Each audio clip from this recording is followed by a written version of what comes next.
Olá, vamos começar a correção das nossas questões do 39º exame de ordem, as nossas questões de direito constitucional. Esse 39º exame de ordem, ele foi mais suave, o nosso 38º exame foi mais pesado, tiveram umas questões não muito comuns, mas o 39º tá suave, tá bom da gente trabalhar.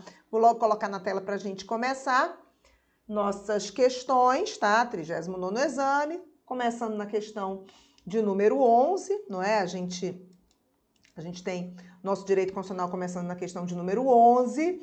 Por conta das novas disciplinas, a gente teve uma diminuição das questões de direito constitucional. Vamos começar com essa questão. Vamos lá.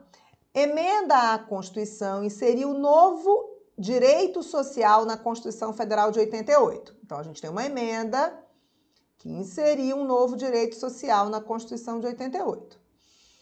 Da análise do dispositivo normativo, extraiu-se que a fruição do direito ali previsto somente seria possível com a sua devida disciplina legal. Ou seja, essa nova norma, incluída por emenda, é uma norma constitucional de eficácia limitada. É uma norma constitucional de eficácia limitada, não é? É isso que a gente interpreta aqui. Eficácia limitada. É isso que a gente entende, tá? E é isso que a gente tem que observar, porque a questão já está te dando o caminho, não é? Então, ele precisava de regulamentação. Só seria possível, olha, a fruição do direito ali previsto só seria possível com a devida disciplina legal, a regulamentação. Passados 7 anos sem que o Congresso tivesse elaborado a referida regulamentação, mesmo após decisões do Supremo que reconheciam a mora, então teve uma ADI por omissão nesses 7 anos, tá vendo aí?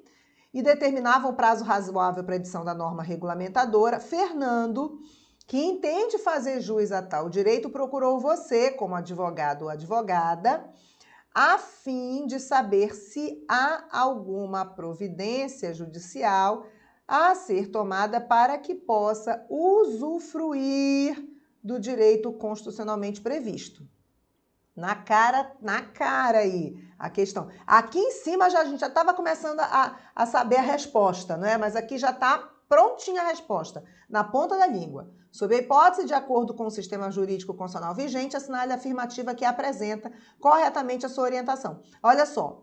A gente tem, deixa eu até puxar aqui a tela para você olhar para mim, a gente tem uma situação do texto constitucional sendo emendado. Até aí, nada ficou claro. A Constituição foi emendada. Só que aí, da análise dessa emenda, desse novo dispositivo, extraiu-se que a fruição dele dependia de uma disciplina legal, ou seja, era uma norma constitucional de eficácia limitada, ok? Então, ela precisaria de regulamentação. E aí, na sequência, o texto, eu tô com ele aqui aberto no meu computador enquanto eu olho para você, diz assim, passados 7 anos, opa, essa norma constitucional de eficácia limitada, tudo bem ela ser uma norma de eficácia constitucional de eficácia limitada.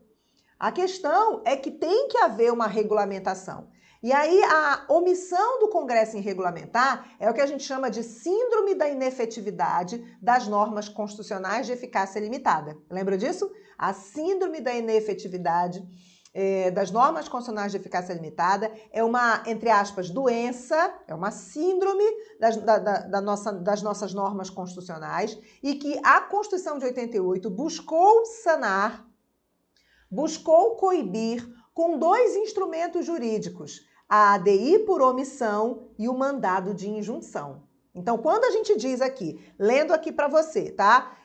Passados 7 anos que o Congresso Nacional tivesse elaborado a referida... passados 7 anos sem que o Congresso Nacional tivesse elaborado a referida regulamentação, opa, 7 anos da emenda é muito tempo. Ela está sofrendo da síndrome da inefetividade das normas constitucionais de eficácia limitada. Na leitura da terceira linha aqui, a gente já percebe isso. Aí a gente tem 2 caminhos, porque a gente estudou isso, né? ADI por omissão e mandado de injunção. Aí na sequência diz assim, mesmo após decisões do Supremo que reconheciam a mora e determinavam um prazo razoável. Opa, então já teve ADI por omissão. Já teve ADI por omissão e não repercutiu numa solução, não é? Até porque o Supremo não pode obrigar o Legislativo a legislar, você sabe disso, estudando a ADI por omissão. No máximo, se for órgão administrativo, ele pode dar 30 dias para que faça a norma, mas se for órgão administrativo. Se for o poder competente, não dá. E o poder competente aqui é o Congresso, já foi visto na questão. Então, não tem mais. Queimou o card. Queimou a opção ADI por omissão. Agora, só falta o quê? Mandado de injunção. E aí a questão foi bonita quando ela diz assim, Fernando, que entende fazer jus a tal direito, procurou você como advogado, a fim de saber se há alguma providência a ser tomada para que ele possa usufruir o direito. Na ADI, aí explicou mais ainda, porque na ADI por omissão, não se ajuiza a ADI por omissão para que a pessoa possa usufruir do direito. A ADI por omissão é para que a omissão seja declarada, que a mora seja declarada. A ação cabível para que eu possa gozar do direito é o mandado de injunção, ok? Então, questão bonita, gosto quando vem assim. Vamos lá, questão bonita. Vamos aqui, olha. Fernando, vou pegar bem aqui, Fernando. Fernando, que entende fazer jus a tal direito, procurou você como advogado ou advogada a fim de saber se há alguma providência judicial a ser tomada para que possa usufruir do direito constitucionalmente previsto. Sob a hipótese, de acordo com o sistema jurídico constitucional vigente, assinale a afirmativa que apresenta corretamente a sua orientação. A orientação correta vai ser aquela que vai mandar que seja um mandado de injunção, porque aqui já está havendo o que a gente chama de síndrome da inefetividade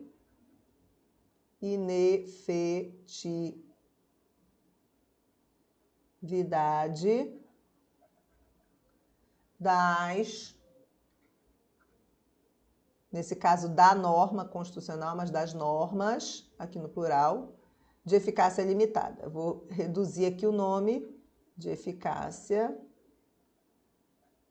limitada. Ok. Então, vamos lá. Vamos para as alternativas. A via judicial não é cabível, posto que, com base no princípio da separação dos poderes, somente a produção de lei regulamentadora pelo Congresso Nacional viabilizará a fruição do referido direito social. Errada. A via legislativa é a via natural. A regulamentação é a via natural para que a pessoa possa fruir do seu direito. Mas não foi, há 7 anos, a via naturalmente usada, né? Omissão do Congresso. Então, não é a A, porque não é a única. B. Fernando poderá ingressar com mandado de injunção perante o Superior Tribunal de Justiça. É mandado de injunção, mas o mandado de injunção contra o Congresso Nacional, porque quem tem que fazer a norma é o Congresso, a competência para julgar é do Supremo Tribunal Federal, STF, tá? Errado aqui, não é STJ, é STF. O qual, reconhecendo a existência de mora, por parte do Congresso Nacional, poderá determinar que este edite a lei regulamentadora imediatamente. Não pode determinar, porque na ADI por omissão, certo? Na ADI por omissão, a gente não tem o Supremo obrigando o Legislativo a legislar. Como eu falei para você lembra disso, somente pode determinar prazo, quando for órgão administrativo. Aí o prazo, pela Constituição, é 30 dias, tá? Então, não é a B, vamos para C. O mandado de injunção a ser impetrado por Fernando perante o Supremo Tribunal Federal, agora tá bonito, pode ser utilizado para requerer que o tribunal estabeleça condições em que será dado o exercício do referido direito social, de modo a permitir sua fruição, certo? E deixa eu até corrigir um comentário que eu fiz com você aqui. No mandado de injunção, o objetivo não é determinar que seja legislado. A ADI por omissão, como eu estava argumentando ainda há pouco, o objetivo é declarar a mora, certo? A mora do poder competente, no caso aqui o Congresso Nacional, e se fosse um órgão administrativo, determinar prazo por 30 dias. Mas o mandado de injunção é uma ação mandamental. O objetivo do mandado de injunção é o exercício do direito. Então, a B, ela está toda errada, porque ela está errada a B, né? Voltei para B porque eu tinha feito um comentário como se fosse ADI por omissão e, na verdade, aqui é mandado de injunção. Tá errado porque não é o juízo competente e tá errado porque no mandado de injunção o que se quer é fruir do direito, é exercer o direito, é praticar o direito e não declarar mora ou determinar a edição da norma. Agora a C, que é a certa. O mandado de injunção a ser impetrado por Fernando, porque pode ser impetrado por qualquer pessoa, e se for contra o Congresso, que é o órgão que deveria fazer a norma, o juízo competente é o Supremo Tribunal Federal. Pode ser utilizado para requerer que o tribunal estabeleça as condições em que se dará o exercício do referido direito social de modo a permitir sua fruição, porque o objetivo do mandado de injunção é justamente o exercício do direito declarado na Constituição, mas inviável o seu exercício, inviável a sua prática por ausência de norma regulamentadora. Então, a síndrome da inefetividade das normas constitucionais, ela é sanável por dois instrumentos. A ADI por omissão, onde o tribunal, no caso, se for competência do Supremo, e na maioria das vezes a gente tem competência do Supremo porque a regulamentação vem pelo Congresso, não é? O Supremo vai declarar a mora, certo? Vai sugerir prazo razoável, mas não obriga o Congresso a legislar, mas só determina se for um órgão administrativo que tenha que regulamentar o tema. Eu vou me dar um exemplo de órgão administrativo. Vamos pensar que seja uma regra lá do 225 sobre direito ambiental e esteja escrito lá no 225 que tal direito vai ser regulamentado por órgão competente e o órgão competente seja o CONAMA, seja o Conselho Nacional do Meio Ambiente. Aí é um órgão administrativo, entendeu? É um conselho, é um órgão administrativo. Aí esse receberia determinação do Supremo para regulamentar no prazo de 30 dias, conforme a Constituição, tá bom? Sendo um poder competente, um poder legislativo, poder executivo, próprio poder judiciário, não, tá?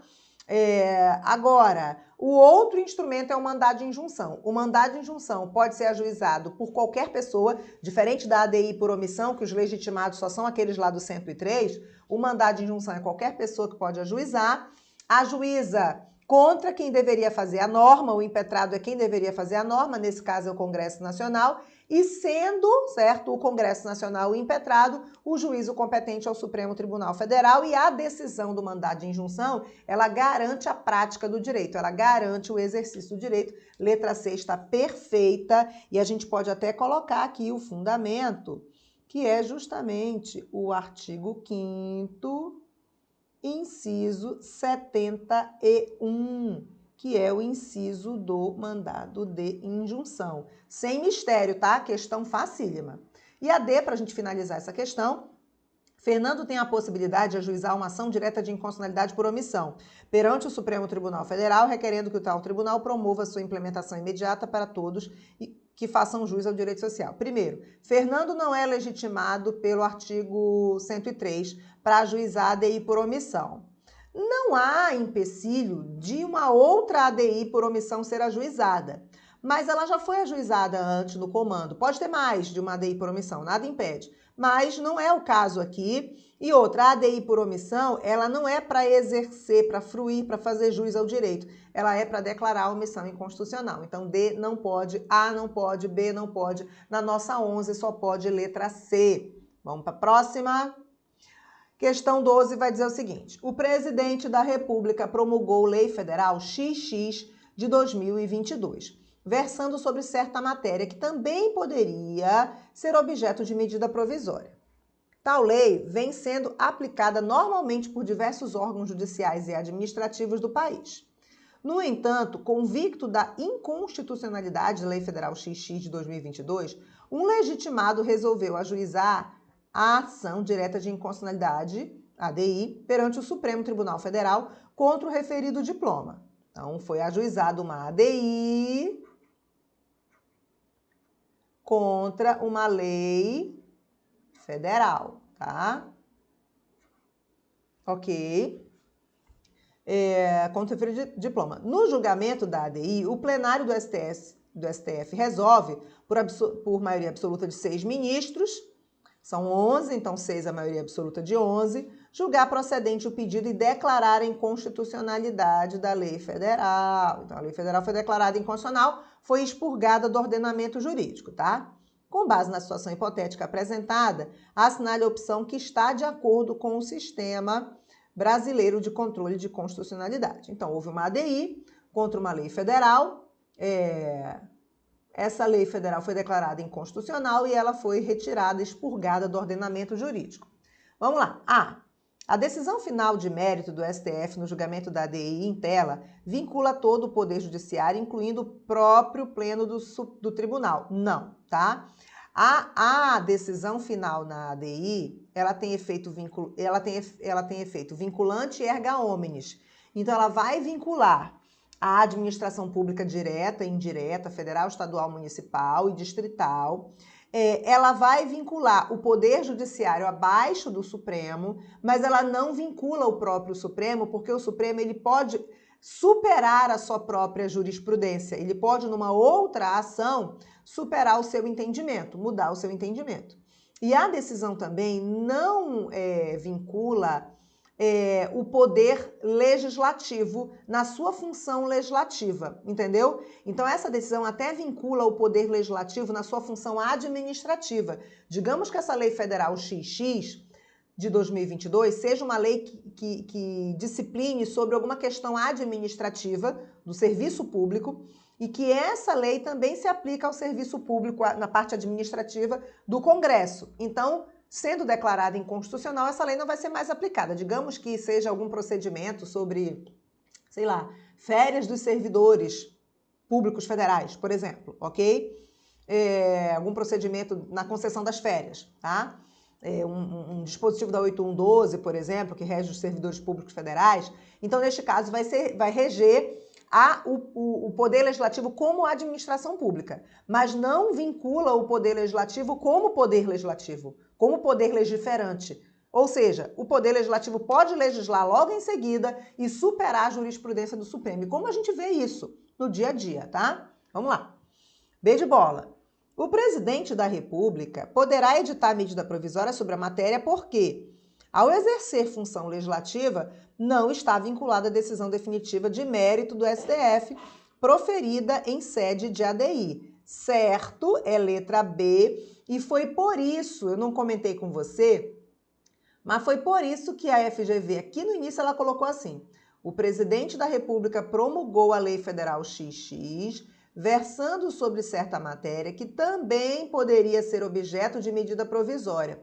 Então, essa matéria, ela está prevista lá no artigo 62, matéria que eu não sei qual é, mas ela está indicada aqui na questão, que ela está prevista no artigo 62 da Constituição como matéria que o presidente pode também expedir medida provisória.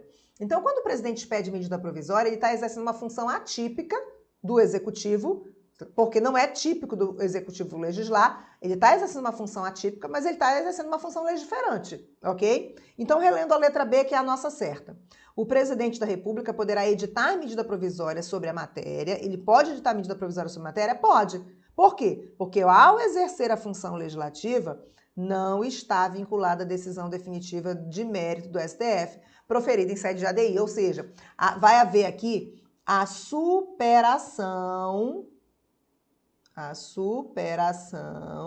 da jurisprudência, superação legislativa da jurisprudência do Supremo. Legislativa da jurisprudência do Supremo, ok? Tá? Vamos lá na C e na D, já sabemos qual é a certa, vamos ver o que está errado nessas duas. A decisão definitiva de mérito proferida pelo STF no julgamento da referida ADI produz eficácia erga omnes porque vincula plenamente todos os três poderes do Estado, executivo, legislativo, não, e judiciário. Possui eficácia erga omnes, efeito vinculante, mas não é vinculante nos três poderes, tá? E na D, apenas a administração pública direta nas esferas federal, estadual e municipal está vinculada à decisão definitiva de mérito proferida pelo Supremo na ADI. Não, é a administração pública direta e indireta, ok? Tá? E indireta, tá?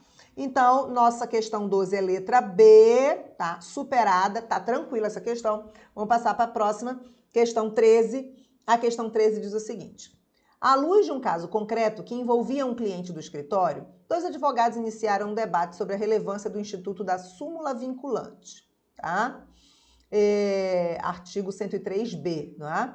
Como instrumento de interpretação. O primeiro advogado ressaltou que a importância destas súmulas é justificada por vincularem todas as estruturas estatais de poder, com exceção do Supremo Tribunal Federal. Não são todas as estruturas estatais de poder, tá? Criando assim uma estabilidade jurídica dos significados da Constituição. O segundo advogado disse que achava que o colega estava equivocado, pois o Supremo também estaria vinculado ao seu entendimento. O Supremo não está vinculado à súmula que ele mesmo edita, tá? Sobre o impasse, surgido de acordo com o sistema jurídico constitucional brasileiro, assinale a afirmativa correta. Na verdade, os dois estão errados, tá? Vamos logo adiantando que os dois estão errados. Os 2 advogados estão equivocados. Opa, até aqui tá bonitinho, né? Os 2 advogados estão equivocados. Por quê? Vamos ver a justificativa. Pois as súmulas vinculantes não vinculam o STF, ok. Súmula vinculante não vincula o STF, vincula todo o Poder Judiciário abaixo do Supremo, mas não vincula o próprio Supremo. Porque o Supremo ele pode revisar aquela súmula ou ele pode cancelar aquela súmula. Então, se ele se vinculasse à súmula, ele estaria impedido de revisar ou cancelar a súmula, tá? Então, os 2 advogados estão equivocados, pois as súmulas vinculantes não vinculam o STF, que as edita e revê, ok? Nem tampouco o Poder Legislativo, certo? Porque o Poder Legislativo, na sua função... Essa questão aqui, ela está muito parecida com a questão anterior, tá? Porque não é uma superação de decisão no controle concentrado, mas a súmula vinculante é um instrumento normativo do Supremo para consolidar a interpretação da Constituição. Então, a ideia é a mesma, tá? Eu acho que essa questão 13, ela meio que repete o raciocínio da 12. Então, tá. Nem tampouco o legislativo, que possui autonomia para legislar, mesmo em sentido contrário das súmulas vinculantes. Perfeito. As súmulas vinculantes vinculam a administração pública, direta e indireta, federal, estadual, municipal, vinculam todo o poder judiciário abaixo do Supremo, mas não vinculam o poder, aliás, não vinculam o próprio Supremo, ok? E não vinculam o poder legislativo na sua função legiferante. E a gente pode estender que não vincularia o Poder Executivo, o Presidente da República, na sua função legiferante, por exemplo, uma medida provisória, já aproveitando o raciocínio da questão 12, certo? E aplicando aqui também, tá? Então, nossa questão é letra A, tá? Não vincula, certo? Não vincula nem o STF, nem o Poder Legislativo. Vamos para as demais. Os 2 advogados estão equivocados, pois as súmulas vinculantes não vinculam o STF, que as edita e revê, e nem tampouco o STJ. Não vincula o STJ sim, tá? Por ser o intérprete da legislação federal. Errada B. C. O primeiro advogado está certo. Não, ele está errado. E o segundo está errado, pois as súmulas vinculantes, de acordo com a Constituição, vinculam todas as estruturas estatais de poder, com exceção apenas do STF, que zela pela adaptabilidade da Constituição à realidade. Não, também não vinculam o Poder Legislativo, tá? Questão errada. Alternativa errada, aliás. D. O segundo advogado está certo, não está, e o primeiro equivocado, pois as súmulas vinculantes, de acordo com a Constituição, vinculam todas as estruturas estatais de poder, sem exceção. Eita! Em razão da rigidez constitucional. Não, tá? Nossa alternativa correta é letra A da nossa questão 13, tá? A súmula vinculante não vincula o Supremo, certo? E não vincula o poder legiferante, o poder legislativo na sua função legislativa, tá bom? Vamos lá para a 14. Vários municípios pertencentes a diferentes estados-membros da Federação vêm reproduzindo o teor da Lei XXX 2019 do município Alfa. Então, existe uma lei municipal que é a XXX de 2019. E vários municípios vêm repetindo o texto. Isso acontece muito, tá? Na prática. Esses diplomas vêm causando grande polêmica no mundo jurídico, já que diversos tribunais de justiça têm se dividido quanto à constitucionalidade ou inconstitucionalidade das referidas leis municipais. Tá havendo controvérsia jurisprudencial no sentido dessas diversas leis municipais que têm o mesmo texto, tá? Os componentes da mesa do Senado, cientes da insegurança que tal divergência gera ao ambiente jurídico, analisam a possibilidade de, diante grande disparidade das posições assumidas pelos diversos tribunais de justiça, ajuizar a ação declaratória de constitucionalidade, ADC. Não dá, meus amigos. Peraí, deixa eu terminar de ler que a gente vai argumentar. Em consonância com o sistema jurídico constitucional brasileiro, assinale a opção que deve ser apresentada aos componentes da mesa do Senado Federal. Mesa do Senado Federal é legitimada lá no 103 para ajuizar as ações do controle concentrado de constitucionalidade. A ação declaratória de constitucionalidade é uma das ações do controle concentrado de constitucionalidade. E ela realmente é cabível quando há controvérsia jurisprudencial acerca de determinada matéria, de determinada interpretação com base na Constituição, em relação a uma lei federal. Essa é a questão. A ADC, ela serve para declarar a constitucionalidade, aqui não é ADI, inconstitucionalidade, é ADC, é a ação declaratória de constitucionalidade, e ela busca declarar a constitucionalidade de uma lei federal, porque essa lei federal, que é aplicável, que é vigente em todo o território nacional, está sendo interpretada de maneira divergente em todo o território nacional. Tribunais divergem sobre aquele tema. No caso aqui, a gente não tem uma lei federal. A gente tem controvérsia jurisprudencial acerca de leis diversas municipais que repetem o mesmo texto. Então, apesar de existir controvérsia jurisprudencial acerca do mesmo tema, não é uma lei única. E não é uma lei federal, certo? São várias leis municipais. Então, não cabe ADC, ok? E aí, Karina, caberia a DPF, porque é a única ação do controle concentrado aplicável à lei municipal? Caberia a DPF. Se a questão contasse, por exemplo, que está havendo efetiva lesão a preceito fundamental, certo? E a gente tivesse diversas ADPF, porque não pode ser uma ADPF contra diversas leis municipais, ok? Seriam diversas ADPFs, poderia, tá? Mas vamos ver qual é a alternativa que a FGV nos mostrou. Então, já sabemos que não cabe ADC, tá? Então, a resposta à mesa, ó, em consonância do sistema jurídico constitucional brasileiro, assinale a opção que deve ser apresentada. Qual é a opção que deve ser apresentada aos componentes da mesa do Senado? Tem que ser apresentado pelo menos que não cabe ADC, porque era a intenção deles, tá? Então, vamos lá. Primeira questão, a ação prevista não geraria... Qual é a ação prevista? A ADC. Não geraria os resultados esperados quanto à segurança jurídica, pois uma decisão nessa espécie de ação não produz efeitos erga omnes. Não. Aqui está dizendo genericamente que ela não geraria resultados porque não tem efeitos erga omnes. Não, a ADC tem efeitos erga omnes. A questão é que não cabe ADC, tá? B. A mesa do Senado não possui legitimidade ativa para a propositura da ação do controle concentrado do tipo apresentado. Errado. A mesa do Senado tem legitimidade para ajuizar todas as ações do controle concentrado de constitucionalidade em face do Supremo Tribunal Federal. Então, a B está errada, tá? Não é por isso que a mesa do Senado não pode ajuizar a ADC, tá? Não é porque ela não tem legitimidade, é porque a ADC não é a ação cabível. C. Embora a decisão proferida na ação produza efeitos erga omnes, as normas municipais não poderiam ser objeto de avaliação por esta ação específica. Está aqui, tá? Ela tem efeitos erga omnes, sim, a ADC, mas as normas municipais não poderiam ser objeto de avaliação por esta ação específica. Essa é a resposta correta. A ação que pode alcançar uma norma municipal é a ADPF. Nesse contexto aqui, teria que estar dizendo a inconstitucionalidade que causa lesão e teria que ser uma para cada, certo? Ou pelo menos uma ADPF contra essa, já que está citada a lei XXX aqui de 2019 do município Alfa.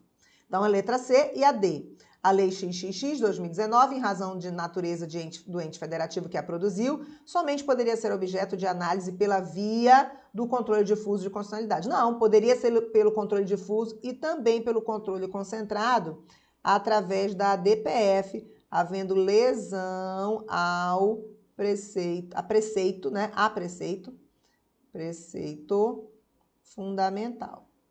Ok. Então, nossa questão 14, letra C, bonita, tranquilo, certo? Questão sobre o controle de constitucionalidade, mas dentro do padrão. Não vejo esse exame 39 como um exame ruim, não, tá? Em direito constitucional não foi ruim. Vamos lá para a quinta questão. Aliás, quinta não, 15, questão 15ª. Bento de Souza, governador do estado Alfa, reconhecido como grande gestor público, foi indicado para assumir a presidência da Petrobras pelo presidente da República. Honrado com o convite e inclinado a aceitá-lo, busca orientação com seu advogado a respeito da possibilidade de acumular os 2 cargos. Com base no ordenamento jurídico constitucional brasileiro, assinale a opção que indica a orientação dada pelo advogado. Gente, isso aqui é acumulação de cargos públicos, tá? A regra é não acumulação de cargos públicos. Então, tem vários artigos que falam sobre isso. Mas, especificamente, a gente tem o artigo 28, lá a parte do Estado-membro, parágrafo 1º, que diz que o governador não pode exercer outro cargo público, ok? Não pode exercer cargo comissionado. O que pode é o seguinte, esse governador Bento de Souza, governador do estado Alfa, ele poderia, segundo o 28, parágrafo 1º, ele poderia fazer um concurso público. Digamos que esse governador faça um concurso público para auditor da Receita Federal, passe no concurso, tá? Aí ele vai ser nomeado, ok, tá? Ele toma posse e pede licença do cargo efetivo para continuar no cargo eletivo. Então, ele está vinculado ao cargo que ele passou, porque ele não vai perder os prazos, não é? Mas ele não entra em exercício no cargo que ele passou, ele está de licença, e aí ele, licenciado, termina o mandato de governador, e quando terminar o mandato de governador, ele vai assumir o cargo que ele passou no concurso, ok? Porque o cargo de governador nem é cargo que possa acumular excepcionalmente, ok? Se a gente pensar, por exemplo, lá o artigo 38, deixa eu colocar aqui para você olhar depois, tá? Você vai olhar esses artigos que eu estou colocando aqui. Artigo o 37 primeiro, incisos 16 e 17, que é aqueles que falam sobre proibição de acumulação de cargos públicos, exceto 2 de professor, 1 de técnico ou científico, e o outro de profissional de saúde com profissão regulamentada, tá? E também tem o 38. O 38 é justamente que fala sobre ocupante de cargo público efetivo e cargo público eletivo, que o único que pode acumular é o cargo de vereador, cargo efetivo e cargo de vereador, se houver compatibilidade de horário. Aí ele até recebe dos dois, e se aposenta, contribui para a Previdência nos dois, regime geral e regime próprio, ok? E pode se aposentar até pelos dois, claro, cumprindo os demais requisitos para proventos. A questão que aqui, gente, nem é um cargo efetivo, gente. É um cargo comissionado. O presidente da Petrobras é um cargo comissionado. Então, não tem como, nem ele ficar licenciado da presidência da Petrobras, não tem, ok? Bento não pode ocupar este cargo de presidente da Petrobras, a não ser que ele perca o cargo de governador, tá? Então, vamos lá. Com base no ordenamento jurídico brasileiro, assinale a opção que indica a orientação dada pelo advogado. O Bento foi lá procurar o advogado para saber, né? Então, A. Na eventualidade de Bento aceitar o convite para assumir a presidência da Petrobras, perderá o mandato de governador do estado Alfa. Essa aqui, simples assim, ok? Letra A. B. Bento pode assumir o cargo na Petrobras caso peça licença do cargo em que foi eleito, a ele podendo retornar caso se exonere do cargo da Sociedade de Economia Mista. Não existe isso, tá? O que existiria é o seguinte, passou no concurso da Petrobras, ok? Ele é nomeado, toma posse, pede licença, ele não entra em exercício. E ele não sai do cargo de governador, porque é um mandato, não tem esse negócio de ficar de licença e depois voltar, ok? E aí, ele quando sair, terminar o mandato de governador, ele assume o cargo efetivo, que no caso aqui da Petrobras nem seria cargo, seria emprego público, certo? Para poder, então, exercer o emprego público dele na Petrobras. Mas cargo comissionado não tem saída, não tem solução. Acumular os dois, nem pensar. B. Bento pode acumular os 2 cargos públicos? Não. Devendo optar pela remuneração de governador ou pela remuneração de presidente da Petrobras. Primeiro que presidente da Petrobras é emprego público. Segundo que é não acumulável. O único que pode acumular repito, cargo de vereador com cargo público efetivo. Não é comissionado, ok? Aqui, na verdade, a presidência, deixa eu me corrigir. presidência é cargo comissionado. O concursado, a situação que eu coloquei dele, concursado na Petrobras, que seria emprego público. Aqui está até certo mesmo você falar dos cargos. É um cargo eletivo e um cargo comissionado. No exemplo que eu coloquei dele fazendo concurso para a Petrobras, e aqui ele seria um cargo eletivo e um emprego público, ok? Entendeu aqui, né? Então, a único que dá para acumular, ainda fundamentando na C, é o cargo eletivo de vereador e um cargo efetivo, havendo compatibilidade de horário, ok? Um cargo efetivo ou até um emprego público, havendo compatibilidade de horário, mas de governador não tem como acumular. D. Bento, após sua diplomação, mesmo que renunciasse ao cargo de governador, está proibido de assumir no período para o qual foi eleito o cargo de presidente da Petrobras. Não, se ele renunciar ao cargo de governador, ele pode ir para a Petrobras, não tem aqui quarentena, não tem aqui nenhuma quarentena para ele cumprir, tá? Ele não detém aqui informações como governador que possam influenciar lá a Petrobras. Essas quarentenas, elas têm, por exemplo, se ele for da Petrobras e for assumir, por exemplo, uma empresa petrolífera, ou se ele for, por exemplo, isso depende também das leis específicas, né? Ele for da CVM, da Comissão de Valores Mobiliários, e vai assumir uma corretora de valores, por exemplo, né? Não é o caso aqui, tá? Então, 15, letra A, e vamos para 16, que é a nossa última questão das questões de constitucional do 39º exame de ordem. Na 16 diz o seguinte: o governador do estado Alfa, recém-empossado, apresentou um projeto de lei à Assembleia Legislativa, no qual propôs políticas de proteção específicas direcionadas às pessoas com deficiência no âmbito do seu estado, visto ser esta uma das suas pautas durante a campanha eleitoral.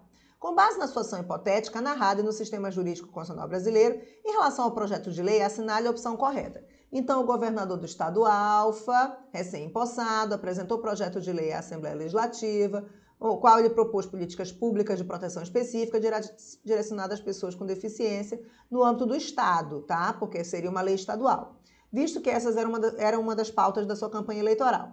Com base na situação narrada no sistema jurídico constitucional, em relação ao projeto de lei estadual, assinale a opção correta. A competência para legislar sobre a proteção das pessoas com deficiência é matéria de interesse local. Não é matéria de interesse só local. De competência dos municípios, tá? Não é. Tá? Legislar, deixa eu até logo dar aqui a informação, é competência legislativa concorrente. A competência legislativa, ela é concorrente, tá? Entre União, estados e DF, tá? Artigo 24, inciso 14. Então, o que acontece? O município, ele não tem essa competência legislativa, ok? Ele tem competência administrativa, de cuidado, né? Assistência, enfim, mas não legislativa. Então, não é a A. B. Os estados podem legislar concorrentemente com a União sobre a matéria. Artigo 24, tá aqui. Os estados podem legislar. A B faltou dizer que DF também pode, mas não está negando o DF. Então, eu considero essa aqui certa. Vamos ver as outras. A União compete privativamente legislar sobre a proteção das pessoas com deficiência. Não é privativamente, é concorrentemente, tá? E na D, o projeto de lei está de acordo com a Constituição da República, visto que se trata de matéria que o texto constitucional dispõe expressamente ser afeta a competência residual dos estados. Não é competência residual dos estados. Então, aqui, olha, o projeto de lei está de acordo com a Constituição. Isso aqui está certo, mas a justificativa está errada, porque direito das pessoas com deficiência, proteção às pessoas com deficiência, não é matéria residual dos estados, é matéria específica dos estados, como competência legislativa concorrente com a União, lá no 24, inciso 14. Então, é letra B a nossa questão, certo? A gente, então, encerra, tá? O nosso 39º exame de ordem, as questões de constitucional. Eu te convido para me seguir nas minhas redes sociais, certo? E vamos estudar direito constitucional para a gente gabaritar nesse nosso próximo exame de ordem. Até mais. Tchau, tchau.